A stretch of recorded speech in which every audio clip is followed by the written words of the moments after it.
Lorsqu'on parle de vin, on voit la classe, on voit la joie de bien vivre. Mais surtout, on fait référence aux grands vins Bordeaux de la France et bien d'autres pays. On oublie très souvent que dans notre pays, il y a aussi des saveurs.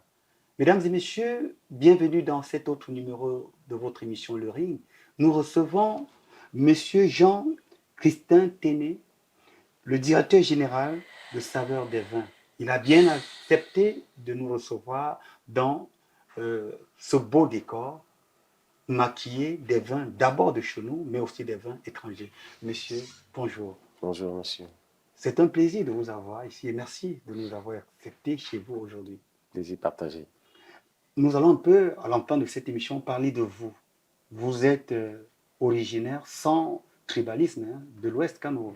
Oui, de la région de l'Ouest et plus précisément de Bansoin, Mhm. Tinka-Michel, donc à quelques 22 kilomètres de Tchang, Ok. dans la Ménois. Dans la Ménois. Eh bien, vous avez fait l'étude primaire à l'Ouest, vous avez fait le CES de Bafoussam, vous avez fini au collège Saint-Thomas d'Aquin. Oui, justement, parce que j'ai commencé au Suez bilingue de Bafoussam, parce que c'est nous qui étions la première promotion du bilinguisme, Mhm. la toute première promotion du bilinguisme au Suez bilingue de Bafoussam. Bon, délinquant comme j'étais, j'ai pas pu avoir le BPC dans ce lycée, dans ce CES. Bon, j'ai dû aller faire 2 ans au collège privé de l'Ouest. Le collège privé de l'Ouest qui est directement derrière l'hôpital provincial de Bafsam, là où j'ai eu le BEPC. Et après le BEPC, je suis allé à Saint-Thomas, qui est un établissement de confession catholique. Mhm. Et c'est de là que j'ai eu le bac.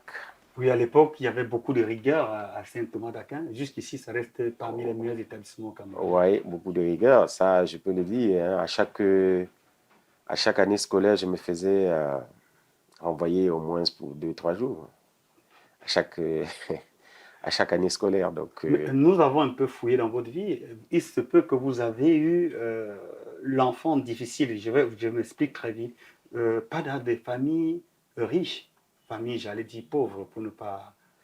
oui, bon, je suis né dans une famille, je peux dire, extrêmement pauvre. C'est-à-dire que mon père était, je peux dire, catéchiste. Donc, c'est ça même qui justifie le fait que la majorité du cursus scolaire s'est passé dans des formations religieuses. Donc, pour presque 30 000 francs de salaire, il avait, je crois, 12 enfants à élever. Oh là là.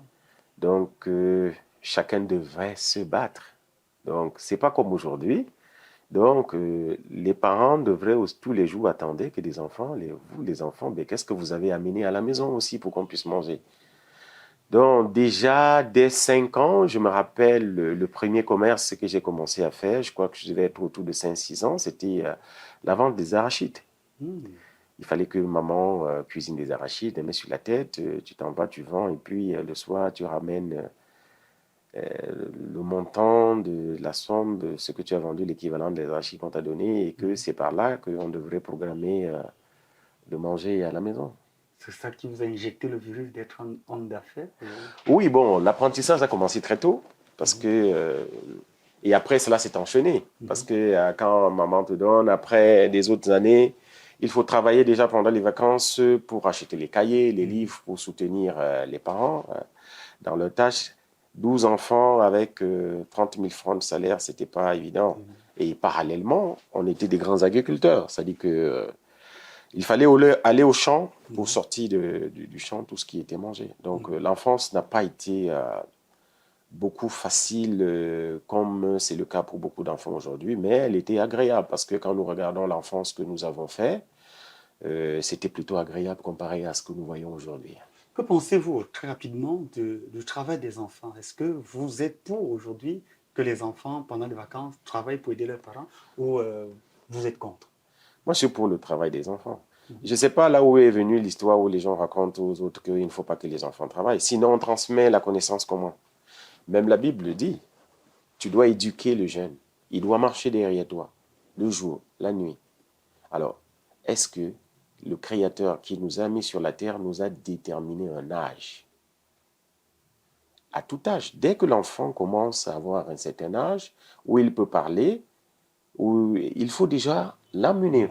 Pendant que vous marchez, il est derrière, même si dans un premier temps, il ne doit rien faire, mais au moins, il regarde. Les enfants apprennent beaucoup par l'exemple. Dites plein de choses à l'enfant. Tant que vous ne montrez pas l'exemple, l'enfant ne pourra rien emmagasiner. Donc, je ne sais pas où certaines personnes se disent aujourd'hui, il ne faut pas le travail des enfants. Travail forcé, peut-être oui, je ne suis peut-être pas. Mais naturellement, si vous avez des enfants à la maison, vous allez observer que quand le papa est en train de faire quelque chose, l'enfant qui est à côté, il a 2, 3, 4 ans, il a envie d'essayer de faire la même chose, de copier. Alors pourquoi refuser à un enfant qui est en train de copier, de faire la copie? Parce que c'est bénéfique pour lui. Donc nous devons laisser les enfants nous suivre au champ. Mais on ne doit pas les forcer, ça ne doit pas devenir une corvée. Mais des enfants doivent nous accompagner dans toutes nos activités quotidiennes. C'est aussi une façon de leur enseigner. Parce que cet enseignement va leur être bénéfique dans la vie. Okay. Vous quittez Bafoussam après votre baccalauréat, vous déposez vos valises à Yaoundé. Mais vous ne continuez pas au supérieur. Bon, pas Est-ce forcément. la délinquance ou Non, je suis allé à Yaoundé, c'était pas pour longtemps. Je suis allé à Yaoundé, c'était dans le but de m'installer sur Yaoundé. Mais quand j'arrive à Yaoundé, je voudrais déjà dire que avant d'avoir le bac, moi j'étais pousseur, c'est-à-dire que je faisais le pouce. Vous savez, le pouce, c'est un peu comme le taxi. Parce que quelqu'un que vous portez son colis, il vous donne une destination. Il faudrait que vous connaissiez la destination déjà. Or, je peux dire que dans la ville de Bafoussam, je peux avoir ce qu'on appelle la capacité. La capacité qu'on exige, par exemple, aujourd'hui au taximan pour pouvoir exercer la fonction. Quand je dis la capacité, ça veut donc dire que quel que soit le quartier que vous m'indiquiez, je le savais. Il y a des maisons où j'arrivais même à savoir exactement, à détecter la maison, c'est numéro tel. Ceci à cause du fait d'avoir longtemps travaillé, d'avoir longtemps marché dans la ville. Or, ce n'était pas la même chose pour Yaoundé. Je me déplace pour Yaoundé juste pour 2 semaines. Et à Yaoundé, je me rends compte que c'est impossible de m'installer parce que je n'ai pas cette capacité. de faire le pouce? Ben oui, parce que pour faire la capacité, il faut connaître la ville. On va vous dire, peut-être si vous êtes en Vocada, quelqu'un va vous dire peut-être qu'il va à 2 rues après. Vous ne savez pas. Vous ne savez pas que c'est 2 rues. C'est ça qui fait donc que je retourne sur Bafoussam. Juste 2 semaines faire à Yaoundé, je retourne sur Bafoussam et je m'installe sur Bafoussam. Ça, c'est après le bac. Ouais. Bon, je voudrais aussi dire que avant même qu'on en arrive au bac, j'avais déjà décidé que je ne continuerai pas. Je ne continuerai pas parce que j'étais un peu beaucoup découragé par des aînés, les aînés qui, pour certains, avaient déjà eu la licence et qui étaient des vendeurs de friperies à Mokolo. Bon, moi, ça m'avait déjà beaucoup affecté, cet état des choses, parce que je disais encore, il faut travailler encore énergiquement, faire des économies pour aller à l'école, faire des sacrifices pendant encore 3 années pour avoir la licence. Et ensuite, après avoir eu cette licence, il faut encore aller au chômage encore. Alors, pourquoi ne pas prendre une décision directement? Moi, je vais vous dire quelque chose. Quand nous avons fait le bac, quand je compose le bac à Bafoussam, ça c'était courant juin. Juin 1991. Moi, dans ma tête, j'avais déjà décidé que je ne continuerais pas. Ce qui fait que je finis le bac le 16, je crois exactement. J'avais déjà commandé ma petite caisse pour faire mon petit commerce à la sauvette. Ce qui fait que le 18 juin, j'ai fait mon premier bon de commande chez un de mes parents qui est encore en vie aujourd'hui. C'était du cosmétique, je faisais du porte-à-porte. Et 2-3 semaines après, on a fait les résultats des écrits. J'étais admissible. Vous savez, nous, on était la dernière promotion qui ont fait les oraux. Parce qu'après 91, les oraux ont été annulés. Donc, nous étions la dernière promotion. Et 2-3 semaines, il y a le résultat. Et puis, je suis admissible. Ben, il faut aller aux oraux. Ben, je n'ai pas préparé les oraux. Je n'ai jamais préparé les oraux. Ben, ce qui m'a marqué le plus, c'est que ce jour, je me lève le matin et je n'avais pas envie d'aller aux oraux. Ça ne fait pas envie d'aller, puisque je n'ai pas préparé. Mais puis, il y a quelque chose qui me dit, ben vas-y quand même. Vas-y, et puis tu expliques au professeur, ce serait un manque de politesse, il n'est pas venu. Ce qui fait que je mets ma petite caisse sur ma tête de sauvette, et puis j'entre dans la salle. Et les jurys, oui, les jurys sont surpris de voir quelqu'un qui vient avec... parce qu'il y a beaucoup même qui disaient, non, on ne vend pas ici. J'ai dit que non, je m'en vais faire mon truc. On me dit que non, laisse tes produits. J'ai dit non, je ne peux pas laisser passer, qui va surveiller. J'entre donc dans la salle et puis je dépose mes produits à un angle et puis je m'assois devant le jury. Et puis le jury me pose la question, mais attends, qu'est-ce que tu fais avec... J'ai dit non, mais depuis que moi que j'ai composé là, c'est ça que je fais comme activité. Et je lui dis directement, vraiment, je vais m'excuser, depuis que j'ai eu le bac, depuis que j'ai fait l'écrit là, moi je n'ai pas révisé. Donc, je ne sais même pas, quand vous allez me poser des questions, là, je ne sais même pas ce que je vais répondre. Et puis, ça a attiré l'attention de beaucoup de jurys. Et puis, ils m'ont posé la question, ils m'ont dit, mais pourquoi tu n'as pas révisé? Moi, je leur ai dit exactement. Je leur ai dit que pendant les vacances dernières, je suis allé à Yaoundé, j'ai fait 2 semaines à Yaoundé. Et j'ai vu la condition dans laquelle les étudiants vivaient, c'était déplorable. Et puis, je suis allé à Mokolo, j'ai vu un certain nombre de personnes qui ont eu la licence depuis. Ils sont à Mokolo, ils ne font rien. Ou bien, pour certains, ils font de la sauvette. Je leur ai dit que, mais attends, moi j'ai calculé, j'ai dit que, mais pourquoi encore je dois faire tant de sacrifices encore pour me retrouver? J'ai dit que mieux vaut commencer maintenant à faire des petites économies, à faire mon petit commerce et à économiser. Tant pis pour ceux qui vont aller à la licence. Quand ils iront à la licence, d'ici 3 ans, quand ils auront la licence, moi, au rythme où je m'en vais aujourd'hui, parce que j'explique au jury, moi, j'arrive à faire 5 000 francs de recettes par jour. Sur les 5 000 francs, j'arrive à me faire 30%, qui était l'équivalent à l'époque de 1 500 par jour. Ça veut donc dire qu'au bout d'1 mois, je me retrouvais avec 50 000. Et puis, je dis au jury, ce qui est sûr, c'est que d'ici 1 an, en économisant 50 000 par mois, j'aurai 600 000. Et au bout de 3 ans, j'aurai 1 800 000 si je fais des bonnes économies. Et 1 800 000 que j'économise sur une durée de 3 ans, avec l'expérience de 3 ans à l'appui, pour mes autres qui sont allés, mes autres camarades qui sont allés à l'université et qui vont sortir me retrouver sur le marché, j'aurai premièrement 3 années d'expérience, j'aurai 1,8 million de capital. Et si on dit en ce moment-là, Avoma, prêt, partez, je vais les taper. Donc, c'est cette réflexion que je fais et que j'explique au jury. Ils m'ont posé, science tenante, plein de questions concernant mon activité et que j'ai répondu. Et à la fin, ils me disent que c'est bon. Mais je leur pose la question, mais vous ne me posez rien par rapport à l'école? Ils me disent non, non, non, ça va. Tous, ça va. Je dis, okay. Tous me disent bonne chance. Je me lève, je pars. Bon, j'étais sûr que j'ai échoué. Bien sûr. Donc, le jour que j'entends qu'on est en train de lire les définitifs, je ne m'intéresse même pas à aller écouter. Mais après, c'est tout le monde qui m'appelle pour me dire que, mais Téné, tu viens, mention, très bien. Vous avez passé le bac avec mention, très bien. Non, bien, je crois. Oui, bien, mention bien.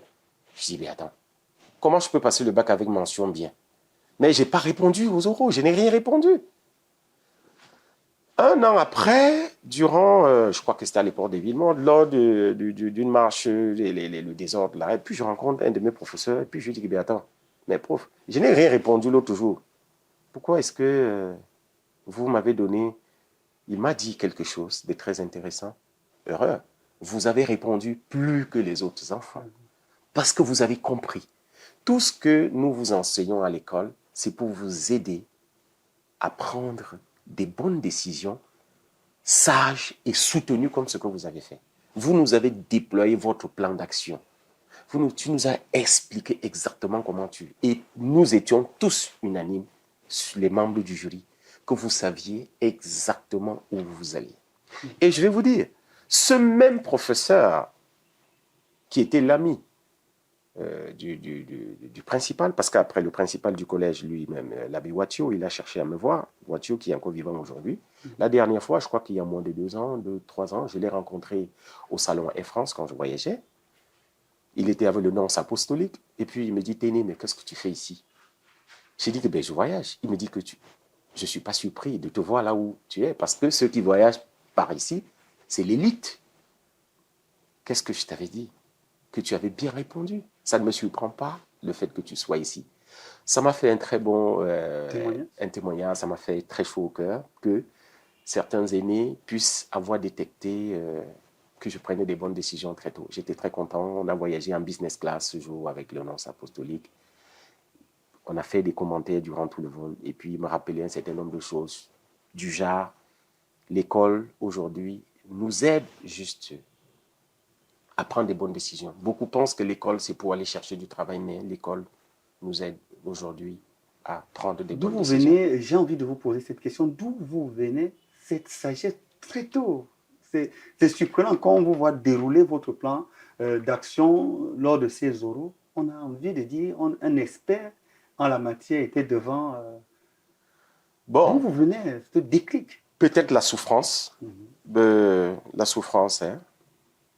On a beaucoup souffert, on a fait beaucoup de petits métiers pour vivre. Mhm, Et il y a un certain nombre de choses que je dis aujourd'hui aux jeunes. mhm, Aux jeunes qui disent, oh, il y a tel membre de ma famille qui ne m'a pas aidé, il y a telle personne qui ne m'a pas aidé, je cherche le financement. La première chose que je pose, que je dis toujours aux jeunes, les jeunes doivent se poser la question de savoir qu'est-ce qu'ils ont fait pour les autres. Qu'est-ce que tu as fait pour ton papa? Qu'est-ce que tu as fait pour ton voisin? Qu'est-ce que tu as fait pour ton oncle? Qu'est-ce que tu as fait? Parce que tant que tu ne peux pas être serviable à ton entourage, aux voisins, comment est-ce que tu veux que des gens te viennent en aide? Moi, je parle mon exemple personnel, hein. Moi, par exemple, j'ai été soutenu beaucoup par quelqu'un que je cite, hein, et que je le cite tous les jours, M. Fotsou Polycap. J'espère qu'il me regarde aujourd'hui. Établissement Tout est Grâce, il est à Bafoussam, il est encore vivant, il est même sur Facebook, hein, il est sur la toile. Je souhaite peut-être, j'espère qu'il va voir cette émission. Je me rappelle, à l'époque, devant sa porte, il y avait un tuyau d'eau qui s'était percé. C'était à l'époque un homme d'affaires assez prospère dans notre quartier. Il allait au marché, il rentrait avec son véhicule généralement autour de 17 heures et il ressortait généralement toujours aux environs de 19 heures pour aller un peu boire avec ses amis. Et j'avais remarqué qu'il ressortait à 19 heures avec un véhicule qui était sale. Son véhicule était sale. Le véhicule qui était rentré, il était rentré au marché, était sale. J'ai entrepris de laver ce véhicule. Je me rappelle encore très bien de la scène. J'avais avec moi une boîte de lait Nido de 5 kilos que j'utilisais pour laver le véhicule. J'utilisais l'eau qui sortait de ce tuyau percé pour laver le véhicule. Et puis, quand je finissais de laver, je partais. Alors, que font les enfants aujourd'hui? Quand un enfant finit de rendre service aujourd'hui, il s'assoit à côté, il attend. Dès que tu arrives grand, tu ne finis pas avec moi. Mais si tu lui donnes rien, il risque de te casser la pare-brise. Or, moi, j'ai fait ça pendant des mois. Ce monsieur se disait que c'était ses enfants qu'il avait. Il a fallu que pendant les vacances, vous savez, pendant les vacances, il faut qu'on aille rendre un peu donner un coup de main au village, aux parents, à la récolte des arachides et tout du maïs. Il savait que son véhicule a fait pratiquement un mois sans être lavé. Et il a commencé à poser des questions. Mais qu'est-ce qui se passe? Qui lavait mon véhicule avant? Je suis rentré en septembre, à la rentrée, et j'ai recommencé à laver.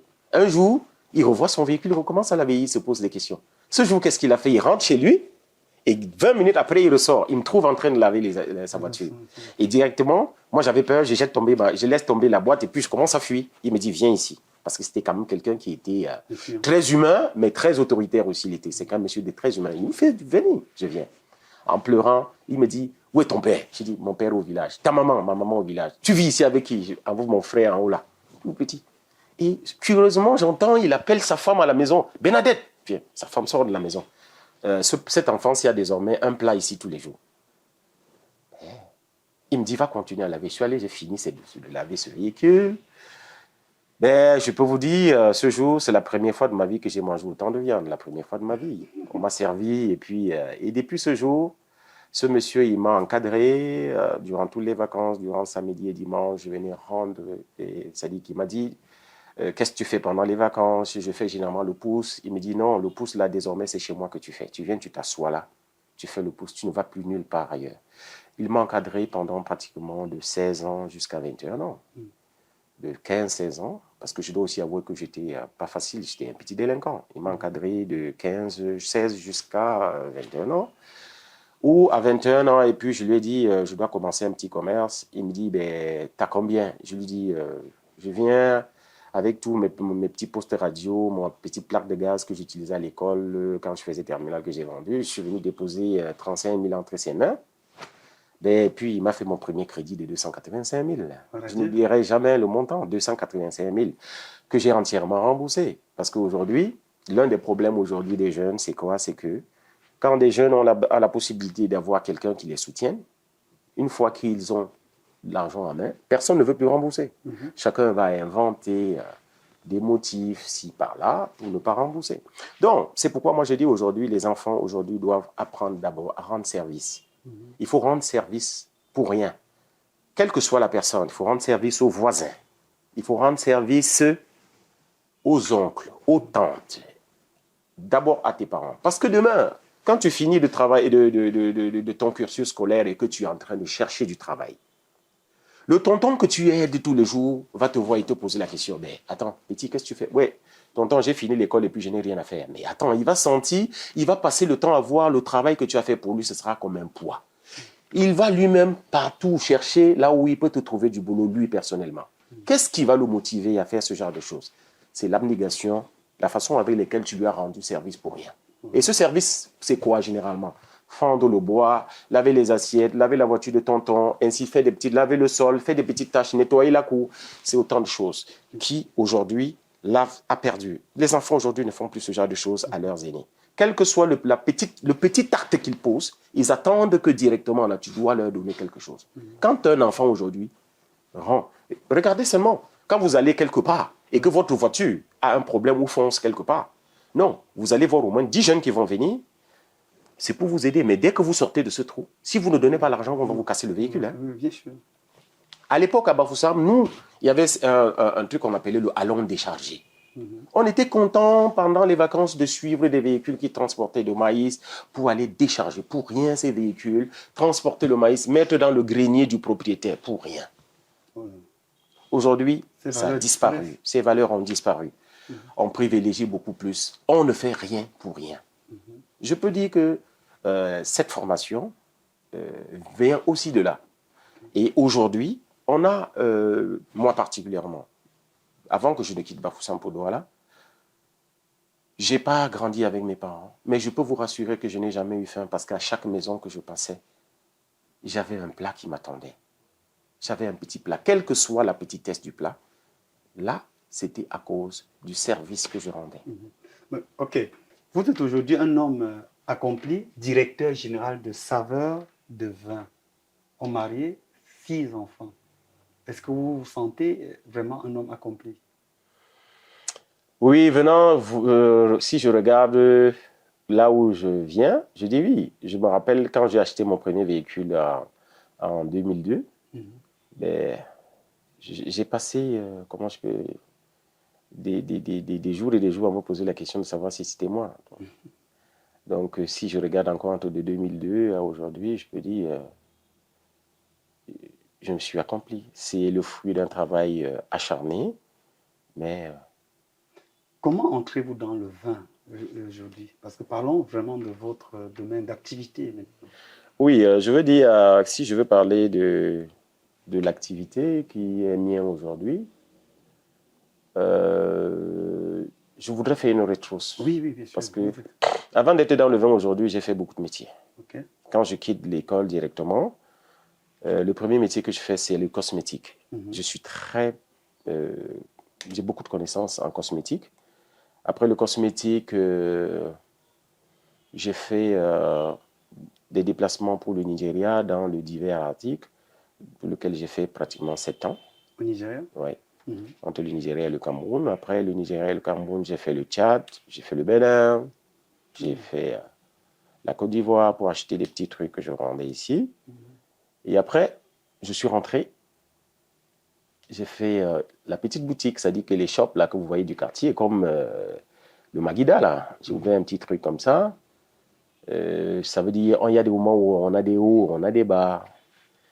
Bon, et après, j'ai commencé à faire des emballages plastiques. C'est sur ce domaine que je me suis beaucoup révélé. Les emballages plastiques pour l'agriculture, j'ai créé beaucoup. beaucoup d'emballages dans le plastique. Quand vous voyez tous les produits agricoles qui sortent des champs aujourd'hui avec la bande rouge, là, c'est une invention de moi. Oh là là. J'ai une dizaine de brevets déposés à l'OAPI là-dessus. Et malheureusement, c'est copié partout aujourd'hui par des Libanais, des Indiens qui sont installés sur place. C'est des choses que je le dis au public aujourd'hui. J'ai 10 brevets d'invention là-dessus. C'est moi qui l'ai inventé. J'ai 10 brevets d'invention. Après les sacs, après les sacs, j'ai fait un séjour de 7 ans chez Orange Cameroun. Et c'est de là que j'ai appris beaucoup les techniques de distribution.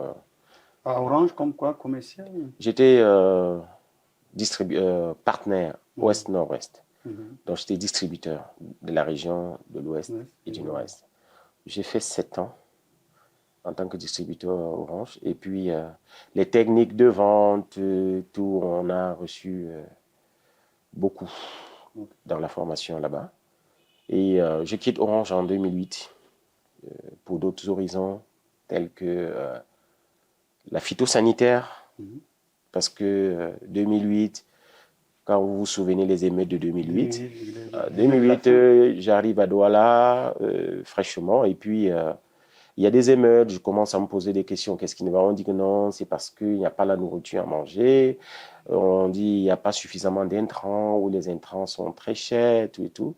C'est comme ça que je commence à m'intéresser à la phytosanitaire. En fait, les intrants agricoles, avec pour objectif premier de faire des efforts pour baisser de façon considérable les coûts des intrants agricoles. J'ai fait dans ce domaine jusqu'aujourd'hui, c'est-à-dire de 98 jusqu'aujourd'hui, c'est un domaine que je fais. Or, pendant que je fais ce domaine, je me rends compte qu'il y a des zones où quand vous arrivez dans des zones reculées, vous trouvez des produits que les planteurs ont faits et qui n'arrivent pas à vendre. Je me souviens exactement là où est venu du déclic. J'ai fait un voyage à Sodécoton, j'arrive à Sodécoton, je trouve un stock énorme de soja stocké. Les gars disent qu'ils ne vendent pas. Après, je fais quelques tours des coopératives, je vois un stock de soja impressionnant qui était là et qui ne se vendait pas. Je dis, mais attends, quelqu'un te doit de l'argent, une coopérative te doit de l'argent parce que tu lui as livré les produits phytosanitaires, il n'arrive pas à te payer et lui, il te montre qu'il n'arrive pas à vendre. Déclic, moi je dis, je pense qu'il faut que je crée une petite structure de transformation. C'est-à-dire qu'il doit pouvoir prendre une partie de ces produits et de transformer. C'est comme ça que je pense à une ferme d'élevage. Et c'est comme ça qu'est née l'entreprise Bon Cher. Mon Dieu. Bon Cher. Vous êtes toute une bibliothèque. Voilà, donc j'ai créé Bon Cher.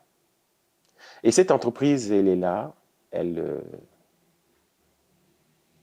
prend du maïs chez le planteur, elle prend du soja chez le planteur, elle transforme ce soja en provende pour nourrir les poules. Et aujourd'hui, notre système de production incorpore à peu près 97% de la matière première locale. Ça veut donc dire que nous n'importons que 3% de nos intrants pour produire nos poulets. 97% est produit localement. Nous avons une capacité de production actuellement annuelle qui est aussi au niveau des volailles, au niveau de 500 000. Et au niveau des porcs, on doit être aux environs de 1000. Notre présence, bon, avant d'arriver, de continuer la deuxième partie, j'aimerais rentrer un peu en arrière. 2014, j'ai fait un déplacement au Portugal dans le cadre d'une foire organisée par la Chambre de commerce. Et nous avions été invités par le gouvernement du Portugal. Bon, à l'époque, quand je reçois cette invitation, le gouvernement du Portugal se disait que, comme le nom de mon entreprise c'est Agromaf, ils se sont dit que je fais dans l'agroalimentaire. Ils ne savaient pas que Agromaf, c'était la phytosanitaire plutôt. Donc je suis invité et j'arrive à cette fois, je me rends compte que cette fois, c'est une fois uniquement de vente de vin. Je ne suis pas vendeur de vin, mais je suis dans une délégation qui est composée des gens qui connaissent le vin. C'est comme ça que on a fait 3 jours à cette fois. Et puis il y a des gens qui ont sélectionné là-bas de très bons vins. De très bons vins. Et arrivé ici au pays, j'avais quelques connaissances. J'ai fait déguster ces vins à quelques connaissances. Et puis ils m'ont dit, c'est des très bons vins. Et c'est comme ça que je suis devenu, j'ai commencé à faire venir des petites quantités de vin. Du Portugal, le Voilà, Cameroun. pour le Portugal, pour le Cameroun. Donc j'ai choisi une destination différente que ce que nous avions l'habitude de voir sur le terrain. Parce que à l'époque, tout le monde me dit, tu ne vas pas vendre parce qu'on est habitué beaucoup plus aux produits français. J'ai dit à plein de monde que dans ma vie, j'ai toujours appris à aller dans le sens contraire que les autres. Quand les autres vont à gauche, généralement, je vais à droite. Et généralement, beaucoup de gens me disent que tu vas échouer. Bon, jusqu'ici, ça a prospéré, je n'ai pas eu de problème. Donc, je commence le vin. Et l'inspiration de ce que je fais aujourd'hui vient du Covid-19. Parce que durant le Covid-19, si vous vous souvenez très bien, franchement, on a bu de tout. On a bu de tout en espérant que on pouvait... ouais. Et en ce moment-là, ma ferme, elle était fonctionnelle. Et j'ai, comme un peu dit, quitté la ferme pour quitter la ville pour m'installer dans la ferme. Parce qu'il fallait se confiner. Et à l'époque, je me rappelle que j'avais publié sur ma page Facebook, mais les gens n'ont pas à se confirmer, à se confiner en ville. Que les gens aillent se confiner dans les campagnes. C'est-à-dire que si tu as ton champ, tu vas rester dans ton champ. Étant dans ton champ, tu n'as pas besoin de te fermer dans la maison. Tu dois sortir, tu vas travailler au champ. Quand tu sors pour aller travailler au champ, tu n'es pas en contact avec quelqu'un, donc tu n'as pas un problème de contamination. Ça devait faire que tu ne sois pas enfermé quelque part. C'est comme ça que j'ai appliqué ce que j'ai dit. Je suis allé m'installer dans ma ferme. Elle est où, la ferme? La ferme, elle est à 19 km d'ici, à Yabassi, un peu avant Yabassi. Donc, au fil du temps, on a commencé à faire des petites potions pour nous solidifier contre le Covid, citron, si ça. Tout le monde. Et à un certain moment, on faisait des potions, c'était difficile à boire parce que... Après, je dis, mais attends, pourquoi ne pas produire ça comme étant un alcool? C'est comme ça que je commence à produire, premièrement, certains liqueurs que je bois d'abord, je fais boire ici, en fait, dans le premier restaurant que nous avions à Ola. Je fais boire et puis, entre amis, ben, je produis peut-être 5 litres, je mets au sol, tout le monde boit. Et on me dit, c'est bon. Je dis, mais attends, c'est quelle histoire? Prochainement, je fais 10, on boit. Après, je fais 50 litres, on boit tout. Non. Quand ça atteint 50 litres, je dis, désormais, il faut que vous payiez. Il faut que vous payiez. Bon, tout le monde dit, il n'y a pas de moyen. Je produis 50 litres. Les gens achètent, ils payent.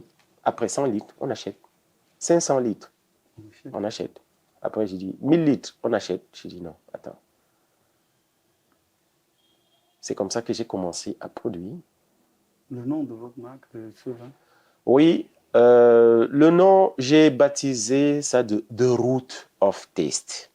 Il est vrai que là, ça dit qu'on a beaucoup de cascades là-bas dedans, mais le brand, c'est The Root of Taste, qui veut dire la racine du goût. Parce que j'ai dit, tous les goûts qu'on en copie aujourd'hui dans le monde, à travers le monde, a une souche, a une racine, sont nos forêts.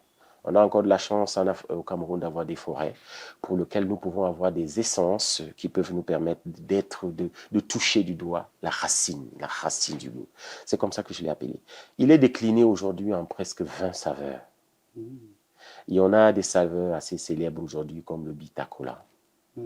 On a le Bitter Lemon, et pour lequel je recommande aujourd'hui beaucoup à beaucoup de gens parce que, si on se souvient très bien, l'OMS a dit le Covid n'est plus une urgence sanitaire mondiale, mais ce n'est pas qu'il est fini, il est là, il continue à tuer. Les gens doivent faire des efforts pour se protéger. Alors, une façon de se protéger, c'est la composition de cette liqueur qui est à base de quinine. Quinine qui est cultivée dans mon village natal, Bansois, et qui a été fait à l'époque par Lagarde. En fait, en passant, je m'appelle Christin. Mon nom Christin vient de Christine Lagarde, qui est la patronne du FMI. En fait, quand ma maman était enceinte, elle se disait qu'elle devait accoucher une femme. Donc, et à l'époque, le père de Christine Lagarde vivait dans notre village. À Bansois? Oui, à Bansois. Et c'est lui qui cultivait le quinquennat avec lequel on faisait la quinine. Donc, Christine Lagarde était de passage dans mon village Et mon père était enseignant-traducteur. Donc, c'est lui qui parlait français et qui traduisait. Donc, c'est de là que il a dit qu'il va nommer son fils Christine. En fait, sa fille qu'il attendait à avoir. Malheureusement, ça a été un garçon. Il a enlevé le E devant. Christin, c'est un très beau Christin. prénom. Jean, c'est qui? Ça vient de Jean-Gaston Lagarde, qui était le père de Christine Lagarde. Christine, qui était le père de Christine Lagarde. Donc, mon nom vient de Christine Lagarde, en fait. D'où peut-être aussi votre célébrité, parce qu'elle n'est pas n'importe qui. Oh, je ne sais pas. Peut-être... je ne sais pas. Je ne sais pas. Oui, elle n'est pas n'importe qui. Je ne sais même pas si elle est là où elle est. Elle connaît même cette histoire. Donc, j'ai des amis qui m'ont dit, ben, attends, quand tu arrives souvent à Paris, c'est des gens qui sont assez simples. Souvent, il faut aller la rencontrer. Pour dire, bon, je ne sais pas, peut-être un jour à l'occasion, peut-être, je ne sais pas. Bon. Et le ce vin, aujourd'hui, est-ce que on commercialise hors du Cameroun? Bon, actuellement, nous avons beaucoup de demandes. La grande demande que nous avons, c'est la diaspora. C'est-à-dire Canada, États-Unis, la France, la Belgique, l'Allemagne. On a beaucoup, la diaspora. Vous savez, on a une diaspora très forte à travers le monde. Et on a de plus en plus aussi beaucoup d'Européens qui s'intéressent à ce que nous faisons. Donc, les grandes ventes aujourd'hui, c'est la diaspora. Et nous avons eu, pas depuis très longtemps, des certifications qui nous permettent aujourd'hui de pouvoir contacter des partenaires que nous allons envoyer là-bas. Les 2 premiers partenaires que nous avons aujourd'hui, c'est sur Abidjan. Et nous sommes en train de préparer à cet instant un déplacement pour Abidjan, pour rencontrer les 2 partenaires avec qui nous allons travailler de façon officielle. Donc, les premières demandes seront à Abidjan. Mais déjà, c'est vendu un peu de partout en Europe, mais pas de façon officielle. Mais nous avons déjà eu la communauté camerounaise qui est installée, notamment celle qui est au Canada, qui est la plus active, et des États-Unis qui m'ont déjà donné des contacts. Voilà, par exemple, pour le Canada, on dit au Canada, il n'y a qu'un seul importateur d'alcool dans le pays. Voilà son adresse. Est-ce que tu peux lui envoyer déjà, ainsi de suite, et tout. C'est ce que nous sommes en train de faire. Et si nous avons la chance de passer le test à ces entreprises, on est sûr que on aura des lendemains assez meilleurs.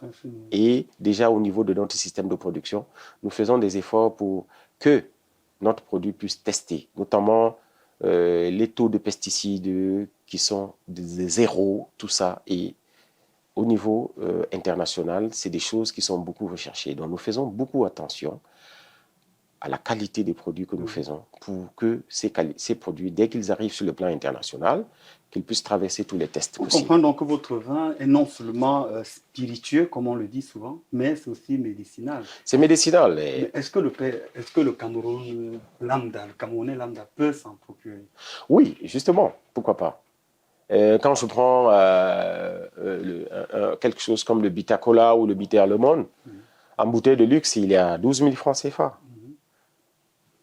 Quand je prends, si je veux aller seulement sur le volume tel que j'ai regardé l'autre jour à la douane, bon, sans publicité, quelque chose comme le Black, quelle quantité est-ce qu'on importe? Mais la bouteille, elle est à 18 000, 20 000. Et puis, on ne sait pas ce qu'il y a dedans. Peut-être c'est ces choses qui nous détruisent, on ne sait pas. Mais on est sur une production locale, avec des produits de qualité, avec quelque chose qui nous soigne, qui entretient notre santé.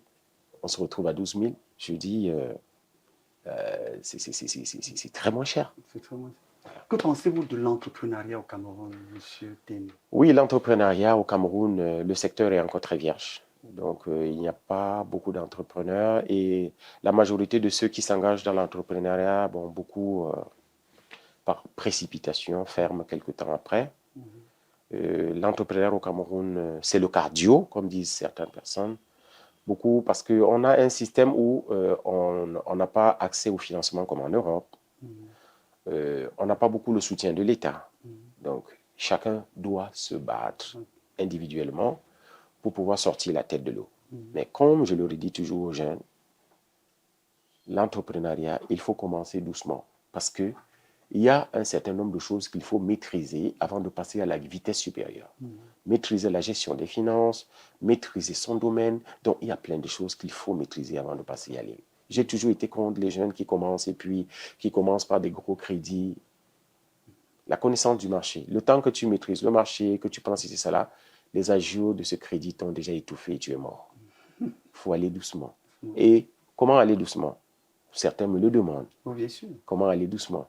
Alors, c'est pourquoi je reviens au début. Si, pendant votre enfance, vous avez été un enfant obéissant, moi je me rappelle, Oui. quand M. Futso, qui m'a soutenu avec un petit crédit, le petit crédit n'avait pas d'intérêt. Ce qui fait que je vendais, je venais. Oh, ma maman a vu comment je me débrouillais. Elle va à la tontine avec ses amis. Elle dit, j'ai mon fils qui se débrouille. Ouais, est-ce que vous pouvez me prêter un peu d'argent? On lui prêtait de temps en temps 200, 300, 500 000 qu'elle me donnait et que je devais retourner chaque 3 mois pour qu'elle renouvelle. Or, de temps en temps, il y avait des voisins à qui tu as été serviable hier, qui te voient et qui te donnent un petit coup de main de temps en temps pour te permettre d'avancer vite. Et pour beaucoup, ils n'avaient peut-être pas les moyens pour te donner, mais le fait de recommander ton produit partout. J'ai mon petit qui fait ceci, est-ce que tu peux?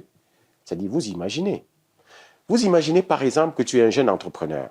Tu as de très bons rapports avec tes voisins, tu as de très bons rapports avec tes oncles, tes tontons, tout et tout. Ta maman aussi, quand elle va à la tontine avec ses amis, oh mon fils, tout ça. Quand vous mettez à fabriquer un produit, où est-ce que vous devez vendre votre produit? C'est dans votre cercle le plus proche. C'est ce cercle qui est supposé faire la promotion de votre produit en premier. Vous ne pouvez pas fabriquer un produit. Laissez votre cercle et commencez à aller chercher des gens que vous ne connaissez pas pour les vendre, des gens qui ne vous connaissent pas. Si vous êtes quelqu'un de sérieux, c'est votre entourage qui va commencer à consommer et faire la promotion de votre produit. Et ça va prendre le système d'arbre de partie. Le système d'arbre de partie. Ça veut dire que si tu as 10 tontons avec qui tu t'es bien entendu, les 10 tontons là sont tes commerciaux. Ta maman est ta commerciale, puisque quand elle va à la tontine, elle en parle à tout le monde. Imaginez, en un an, vous allez vous faire un portefeuille client énorme. Si vous avez été un enfant obéissant. Si vous n'avez pas été un enfant obéissant, pourquoi tonton tel va s'époumoner pour vous? Pourquoi il va se déranger pour vous? Vous allez commencer à fabriquer un produit, vous avez zéro commercial. Parce que vous avez déjà au sein de la maison un mauvais comportement au point où votre maman même ne peut même pas parler, vous recommander à quelqu'un. Parce que vous êtes mauvais. Votre maman vous supporte seulement. Elle prie tous les jours que vous libérez sa maison. Comment elle peut parler de vous? Elle ne peut pas parler de vous. Des enfants aujourd'hui qui aspirent à réussir doivent déjà être très obéissants à la maison. Et aux jeunes entrepreneurs que je dis aujourd'hui, je dis, moi j'ai été soutenu dans ma vie. Oui. J'ai beaucoup soutenu. J'en ai soutenu plein d'autres entrepreneurs, mais je peux vous rassurer, j'ai soutenu plein d'entrepreneurs, mais le seul entrepreneur pour lequel qui a retourné de façon instantanée ce que je lui avais offert, malheureusement il est décédé aujourd'hui, je vais le citer, le défunt Trésor Gachi, qui était un éleveur. C'est le seul, mais tous les autres qui viennent vers vous et qui vous demandent un soutien, on veut le financement, on veut ceci. Dès que vous sortez le financement, après on va chercher tous les moyens possibles pour ne pas rembourser. On va inventer tout. Actuellement où je parle, je vis une expérience, pareil. Donc, les gens vont venir vous dire, soutenez-nous, on est ceci, cela, parce qu'on n'a pas de soutien. Si on avait tant, on aurait fait ci, mais dès que vous sortez cet argent, mais après, vous ne les reconnaissez plus. Ils deviennent des démons. Ils deviennent, comment je peux dire, je ne sais pas comment qualifier. Une fois que cet argent se retrouve déjà dans leur poche. J'en ai connu pas moins de 10. Or, tous ces gens qui posent ce genre d'actes pensent être en train que c'est la voie qui leur permettront d'exceller ou de devenir riches. Mais c'est faux. Devenir riche, l'entrepreneuriat, c'est comme je dirais quoi. C'est-à-dire que c'est un système un peu fermé dans lequel c'est votre réputation qui est votre premier capital. Votre réputation. Quelle réputation vous avez? Parce que il y a des moments où vous pouvez penser avoir traversé l'eau. Vous avez trompé quelqu'un, vous avez dupé quelqu'un, vous avez pris son argent, vous avez inventé X, Y raison pour ne pas le rembourser, vous êtes parti avec. Ben, devant, vous pouvez avoir une catastrophe. Les catastrophes, c'est quoi? Vous pouvez avoir un incendie qui brûle tout ce que vous avez. Vous pouvez avoir une inondation, bref, plein de désastres. Vous pouvez avoir des coups de vol qui fait que vous perdez tout ce que vous avez. Alors, il va falloir que vous recommencez. Si vous n'avez pas été quelqu'un d'honnête, qui va accepter vous soutenir pour que vous recommencez? Quand vous êtes malhonnête, n'oubliez pas que la banque est au courant. Parce que ça se chuchote, ça entre dans les oreilles du banquier. Dans les tontines, on sait que vous êtes malhonnête. Partout, tous vos amis savent que vous êtes malhonnête. Si vous êtes victime d'un sinistre, comment vous faites pour recommencer? Vous n'allez jamais recommencer. Mais quelqu'un qui est honnête, qui se voit par exemple, sa boutique a pris feu, tout et tout, il doit plein d'argent aux gens. Vous allez remarquer le lendemain, dès qu'il a balayé les cendres, il a mis le toit, les fournisseurs se remettent encore en rang. Bon, gars, prends ça, tu te débrouilles d'abord, on va voir le reste. L'ancien solde là, vraiment, on va voir après. Pendant qu'il est en train de pleurer, on dit que, gars, laisse, on va voir l'ancien solde après. Il va arriver à la tontine, on lui dit que, gars, vraiment, on est au courant de signer qui t'est arrivé, pardon. On bloque un peu on sursoit un peu tes remboursements, on va voir. Prends même 6 mois, le temps de lever. Mais on ne fera ça que aux gens qui sont honnêtes. Si vous avez bâti votre réputation ou bien votre fortune sur la malhonnêteté, vous n'allez jamais redécoller au cas où vous avez un sinistre. Et je dis dans l'entrepreneuriat, les sinistres, ça arrive tous les jours. D'où la nécessité que je dis à tout le monde aujourd'hui, tous les jeunes qui sont en train à la recherche du financement, qui sont en train de demander, de supplier partout. Le premier capital que vous devez avoir, c'est l'honnêteté. Parce qu'avec l'honnêteté, vous franchirez toutes les portes. Bien, vous vendez non seulement les vins importés, mais surtout les vins locaux.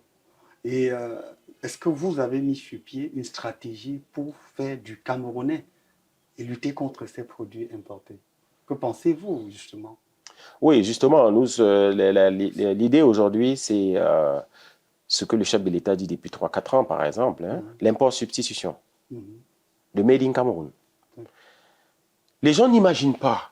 Je lisais encore une pensée de Dangote ce matin qui disait, quand vous importez la pauvreté dans votre pays, vous importez la pauvreté, vous enrichissez le planteur du pays d'origine où vous importez.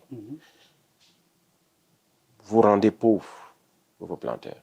J'ai encore vu ce matin Dangote qui disait, s'il fallait qu'il soit banquier et qu'il devait financer l'économie, il financerait ceux qui font de la production locale et qu'ils exportent.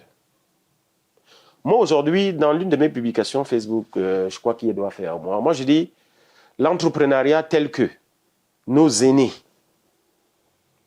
nos barons d'avant ont installé au Cameroun, c'était une industrie qui était basée sur l'importation.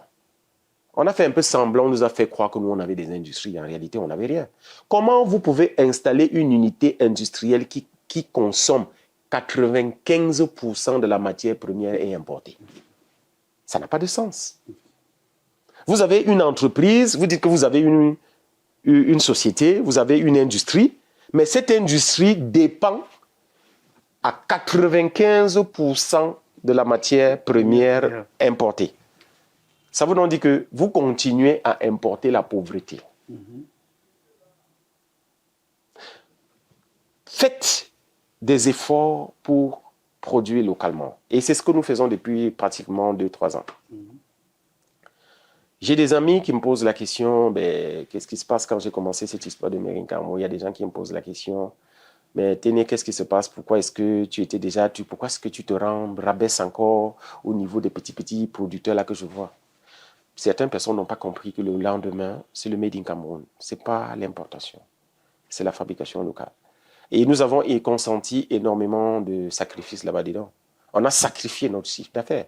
Aujourd'hui, nous avons un chiffre d'affaires qui n'est que pratiquement de 30%, 30-40% de ce que nous faisions il y a 4 ans. Ça veut donc dire qu'on a accepté que notre chiffre d'affaires quitte peut-être de 10 millions à 3 millions.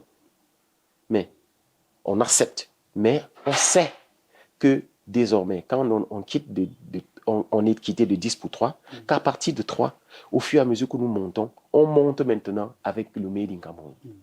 Voilà. Nous n'importons plus la pauvreté. On crée de la richesse locale. Aujourd'hui, c'est notre objectif. Créer la richesse localement. Ce n'est pas évident, je peux vous rassurer, mais c'est un challenge que nous sommes en train de relever.